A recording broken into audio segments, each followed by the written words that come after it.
Good evening, members, and welcome to our virtual AGM. I know it's not ideal, but under the circumstances, it's the best we can do. So what really just to let you off to send you over to Fiona McGlynn to give her details of the accounts. COVID restrictions, we're all having to adapt to the joys of electronic communication.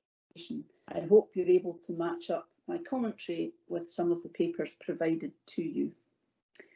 I'm aware you will have received full accounts for the Trust and the subsidiaries, but as these run to many pages, I'm going to present from a financial extra, as I usually do at a normal AGM, otherwise we could be here for some time. If you don't have a copy of the extract, you can get one from the Trust office, but I'm hoping technology will show it on the screen. I normally start with the subsidiaries, so I'm taking them in turn and moving to page 6 for GREL. GREL continues to perform well despite some downtime for repairs. The income details at the top of the page show that the REGO and other types of income has now fallen away completely, which was as expected, but otherwise the income is held up reasonably well. GREL is owed £74,000 by GGPL, which it invested to get GGPL off the ground and charged them interest of £1,825 during the year, which is shown as the other income. It continues to pay rent of £8,000 and a management charge of £10,000 to the Trust each year. Further down, we'll move on to donations. You'll see a donation to the Trust of £72,000. Last year there were changes to the accounting treatment of donations. We used to accrue the donation payable after the year end and include it in the accounts, but that was no longer possible. So the donation for 2019 of £72,000 was instead paid and shown in the 2020 account. This meant that GREL didn't pay any corporation tax on its profit, and in this current financial year, GREL will pay a donation of £75,000 to the Trust, so that it no longer has to pay corporation tax. At the year end, GREL still had a healthy bank position in excess of £100,000 after bills were paid, and there are no other loans outstanding. There is the issue that the dancing ladies have a limited life, and ideas for replacement of GREL income are being considered by the board. So that brings us to GGPL next at page 8. As I adjust my screen. Once again, a very good performance with few maintenance issues during the year. GGPL paid a rent of £5,000 and a management charge of £10,000 to the Trust. We continue to release the cost of the legal fees for moving the lending from the Co-op to Triodos at £10,000 per annum. And once again, in order to reduce corporation tax to nil, GGPL paid over a donation of £150,000 to the Trust. Moving to the next part of the profit and loss account, you'll see that the loan interest charges have dropped back, as there were additional break charges last year on the transfer of the lending from the Co-op to Triodos. In terms of borrowing, GGPL owes Triodos £620,000, it owes the Trust £132,000, and it owes GREL £74,000. But it will concentrate on dealing with paying down the external debt to Triodos in the meantime. The bank position is pretty healthy at the year end at £190,000, but there are gearing and lending covenants which restrict the amounts that can be withdrawn, albeit these are not as onerous restrictions as under the Co-op regime. Moving on now to GTL, which is at page 10 of the document. GTL continues to have a consistent trading performance. I would point out that the overall net profit is inflated by what you will see in the middle of the page as other income or grants received. These are grants which were received a number of years ago for work on the moorings, and this figure of 61,000 is simply a non-cash accounting adjustment of releasing the grant over the expected life of the asset. So it's not actually cash received this year.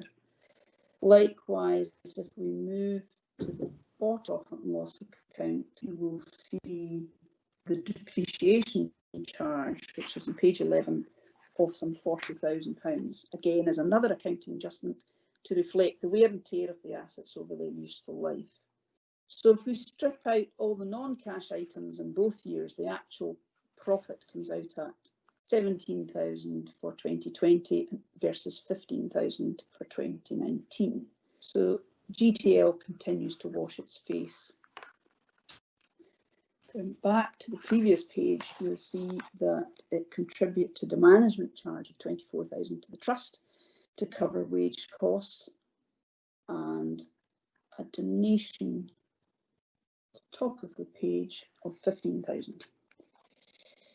It will donate approximately 30,000 in the current financial year to reduce its corporation toll to nil. The bank position is healthy, albeit the campsite project is ongoing, and further funding for that has been received post-year end. In terms of lending, GTL owes the trust 52,000 for the mooring project, and repayment of that loan will be restarted when cash flow. COVID-19 has impacted the self-catering post-year end, but GTL has been fortunate to be able to source Argyll and Bute grant funding, and with the restart of self-catering in the summer, it is in a relatively healthy position bank and cash-wise. So that summarises the subsidiaries. If we now move to the trust, which is at page 1. Charity accounts are again in extract format. I mentioned the full accounts run to 35 pages and are not a particularly easy read. The main difference between the extract and the full accounts is that I have ignored the non-cash accounting adjustments which we are required to include in the full accounts. These include the depreciation charge. Again, this is the wear and tear charge on all the assets of the trust, which is 99,000 for the year, and also I've ignored the build cost of the property sold of 191,000. You'll see there's a note in note 1 on page 1. That's the cost over the past few years of improving the properties, which we include in the full accounts to show the profit and the sale of those assets, but the extract at the moment is showing the full cash proceeds. What I'm trying to do with this page 1 is try and keep it simple and show the money that has come in and the money that's gone out and what any surplus has been spent on. So if we take the income first, I mentioned when talking about the subsidiaries, the change in accounting treatment for donations last year, which explains why there's no amounts in the 2019 column, the donations having come through in 2020 instead. And to recap, they were 150,000 from GGPL, 72,000 from GREL and 15,000 from GTL. The rental income shows a 5% uplift on last year, reflecting some increased charges. The interest income is from the loans the trust has with GGPL and GTL. Interest earned. Athelmore Gardens income shows a drop. There was no grant received this year, but some funding will come through in 2021. HIE continue to support project costs to the extent of 23,000 this year. Next line, sundry income includes the activity centre and some rural house project funds and other sundry donations received in the year. The management charges we talked about when talking about subsidiaries, which are 10,000 each from GGPL and GREL and 24,000 from GTL. And the gross proceeds from the sale of assets was the sale of Braeside and Woodend and some small land sales. So it's the gross proceeds less the legal costs, but ignore the original cost of improving those properties.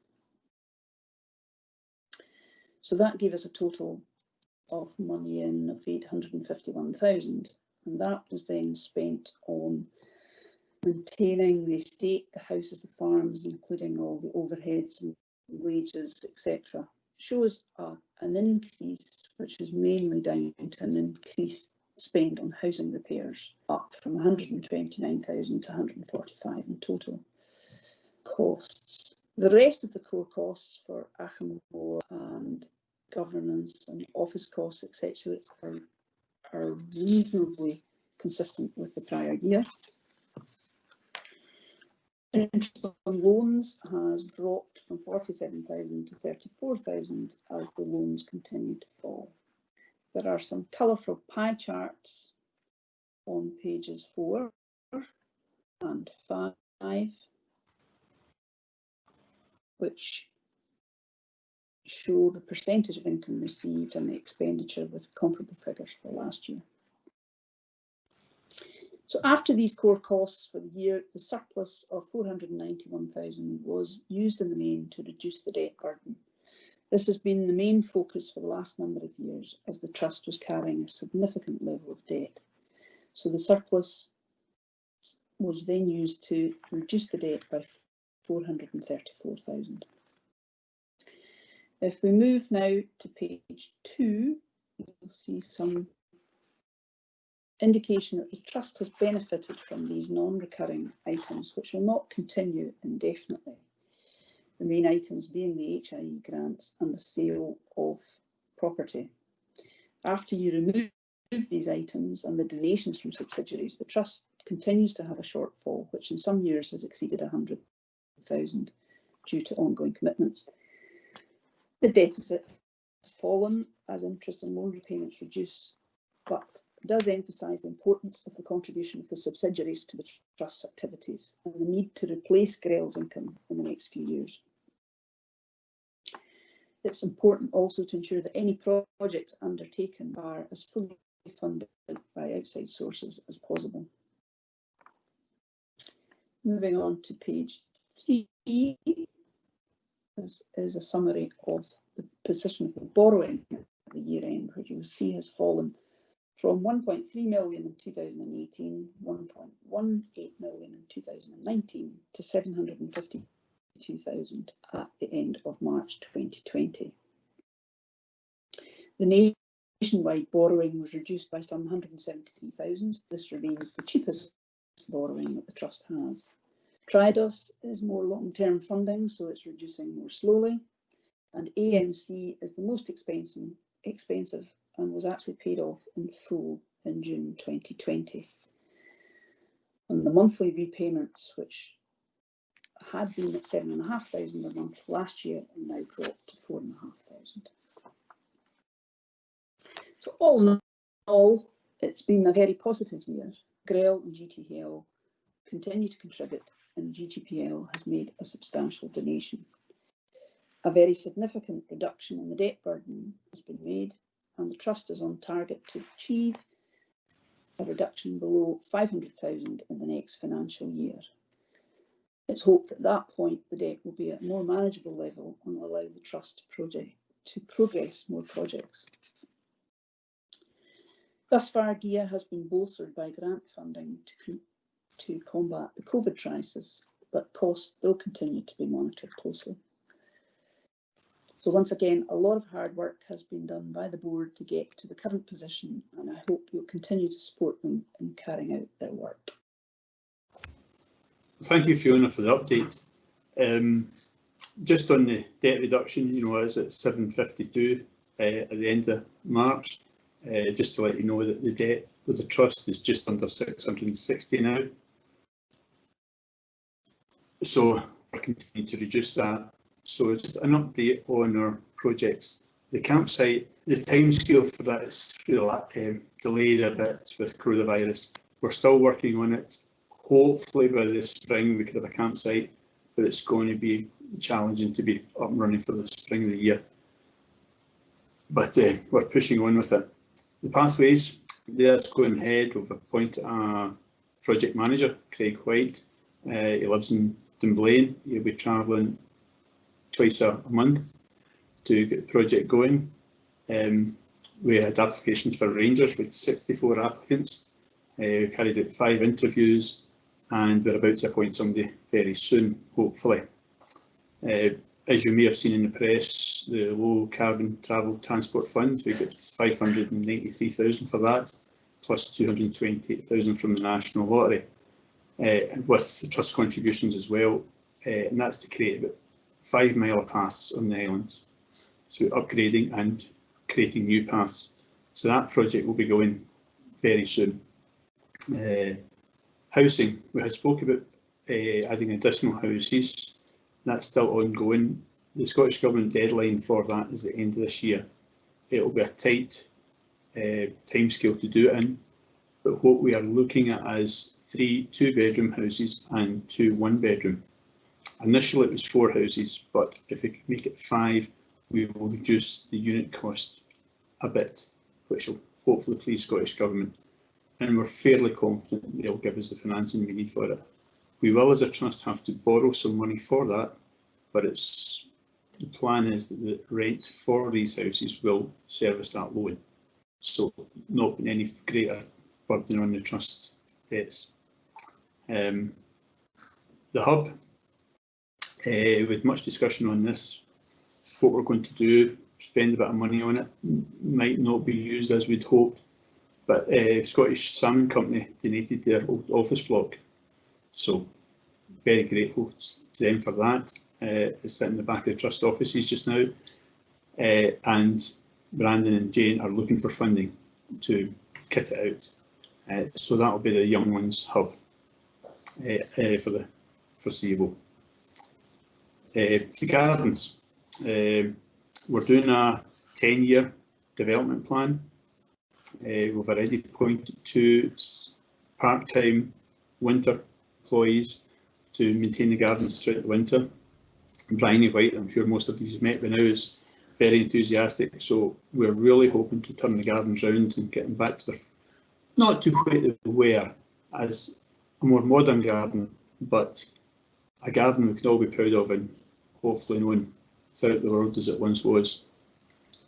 There's obviously opportunity for volunteers to help in the garden, which is virtual, and we really appreciate it. We're looking to appoint an assistant gardener in the spring of the year to further on, because it's manpower that's required within the gardens. So holiday cottages, with 4 proposals in for the holiday cottages.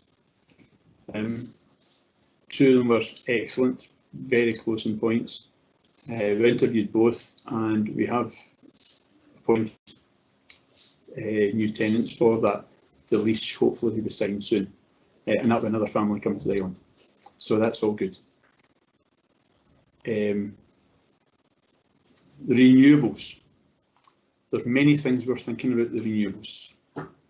Onshore turbines, offshore, solar, battery, possibly even hydrogen reduction. So to bring it all together, to work out something that's going to give us a profit at the end of the day. There's no much point putting a new turbine up if it's not going to make us some money. Because without the turbines, we couldn't as a trust survive just now.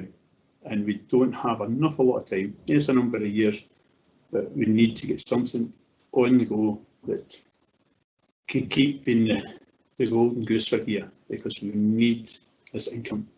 Without outside income from that, the trust will eventually end up having to keep the selling of assets, and that's certainly what we don't want to do. So we're trying our very best to reduce our costs, increase our income reasonably, but we do need renewable energy, and we should be looking for keep Gigha as green as we possibly can. So there's nothing happening, as you see, but there's a lot of planning going on, a lot of thinking about what we can do for the future for renewables, and we'd like a lot of members to be involved in that too. So members' communications, we've really missed the tea in the hall. Newsletters are still going, but what we will have, as soon as we can have a members' meeting, we will have. There's been some talk of the AGM being brought forward. This is when the AGM should be. The last 2 years it's been later than planned. So, in fact, if it wasn't for COVID, it would probably been earlier.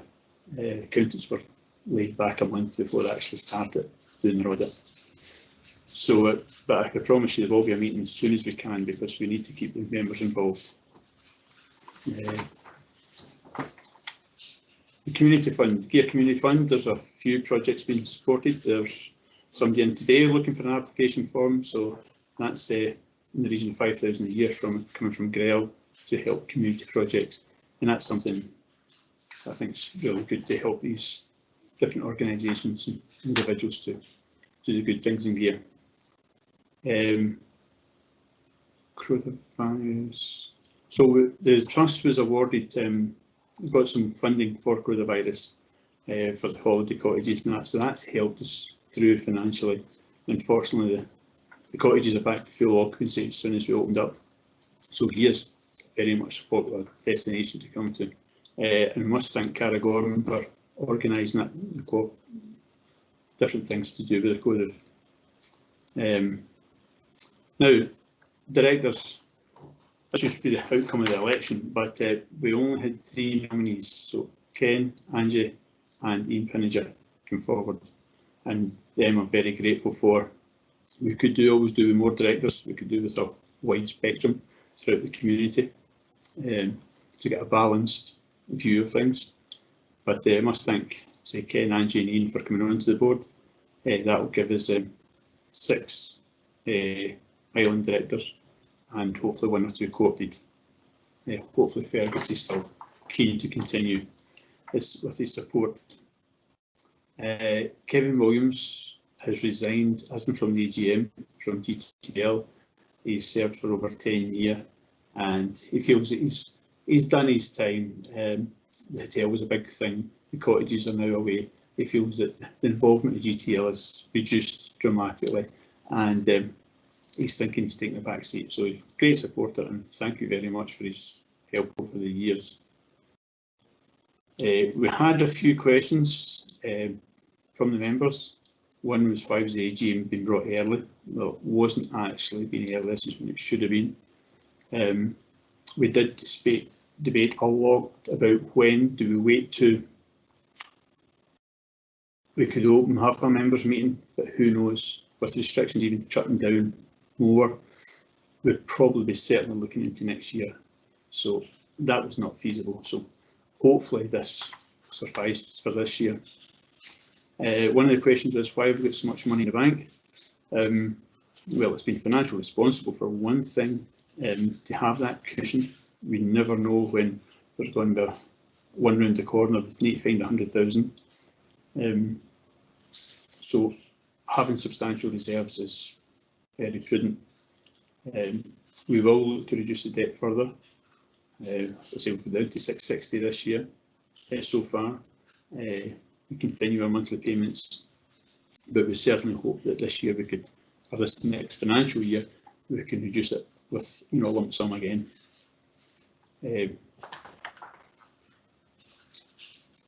So the other question was any land plots been sold? Yes, there was 2 small areas of land being sold. One was a garden ground. It was actually in an existing plot. It was the owner of the house highlighted to us that a part of their garden was actually in their title deeds. So it was very easy just to sell them that small bit of land, which has got a small income into us. And the other one was a very similar thing, another bit adjacent to it, another house. None of these people had any connection with the trust or board, so certainly no favouritism. Will we sell small bits of land like that in the future? Possibly. Each one will be looked in their individual merit. But so we're talking about land, we're talking about a matter of a few hundred metres, not square metres, not huge areas of land at all. One thing that I didn't realise myself until recently, we paid off the MC, and several weeks ago I got a large envelope back from them, and that was the securities they held over this island, and I was shocked at how much they had. I mean, this pack was about 2 inches thick of paperwork, and there were actually large areas of land up with security, and I didn't know that until we got the security back. So they're now back in the trust office. So there's not many houses now on this island that's got security held over them, and it's an endeavour to get that lifted from all of them as soon as we possibly can. So with it, thank you very much for your continued support. Really, we need it. It's very appreciative when we get positive comments, and hope we can all work together to make this a great island. We've got lots of projects going on. We're at quite an exciting time in the development of Gigha, and I just thank you for your support, and hopefully any questions after you've seen the recording, we'll quite happily into the Trust office, either by email or letter, and we'll answer as much as we possibly can. So from that, I would just like to close the meeting, and hopefully next AGM could be in person in the hall. Thank you.